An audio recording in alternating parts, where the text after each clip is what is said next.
Hi friends, என்னோட name வந்து மீனாட்சி. நான் வந்து எதுக்கு ஃபஸ்ட்டு யூடியூப் சேனல் ஸ்டார்ட் பண்ணேன்னா, எங்கள் ஹஸ்பண்ட் வந்து வாடகை ஆட்டோ ஓட்டுறாங்க. ரொம்ப கஷ்டம். நானும் பிகாம் முடிச்சுட்டு வீட்டில் சும்மா இருக்கேன். 8 மாசத்துல பாப்பா இருக்கனால வேலைக்கு போக முடியாது. யாரும் ஹெல்ப் பண்ணுறதுக்கும் ஆள் இல்லை. அப்படிங்கிறதுனால யூடியூப்ல ஜாப் சர்ச் பண்ணேன். ஒர்க் ஃப்ரம் ஹோம் மாதிரி.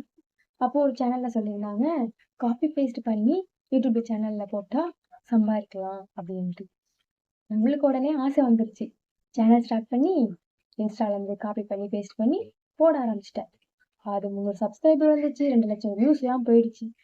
பட் எனக்கு அதுக்கப்புறம் தான் தெரிய வந்துச்சு, ஒரு வீடியோ பண்ணுறேன், கம்யூனிட்டி கைடன்ஸ் ஸ்ட்ரைக் வந்து போச்சு. அதுக்கு தான் யூடியூப் சர்ச் பண்ணுறேன்.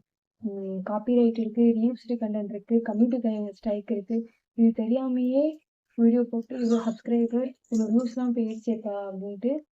இதுக்கப்புறம் அந்த சேனல்ல வந்து நம்ம எந்த வீடியோஸ் போட்டாலும் ஒரு பிரச்சனையும் இல்லை, மானிட்டேஷனே ஆகாதான். ரொம்ப கஷ்டமாயிடுச்சு. இது மாதிரிலாம் யார் தப்பு பண்ணிட்டு இருக்கீங்களோ என்ன பார்த்தா வச்சு மாற்றிக்கோங்க. முடிஞ்ச வரை ஓன் கண்ணு கொடுப்போம், கஷ்டப்பட்டு உழைப்போம், உழைப்புக்கான பலன் என்னைக்காச்சும் கிடைக்கும். சரி ஃப்ரெண்ட்ஸ், தேங்க்யூ. என் வீடியோஸ் பிடிச்சிருந்துச்சுன்னா லைக் பண்ணுங்கள், கமெண்ட் பண்ணுங்கள், சப்ஸ்கிரைப் பண்ணுங்கள்.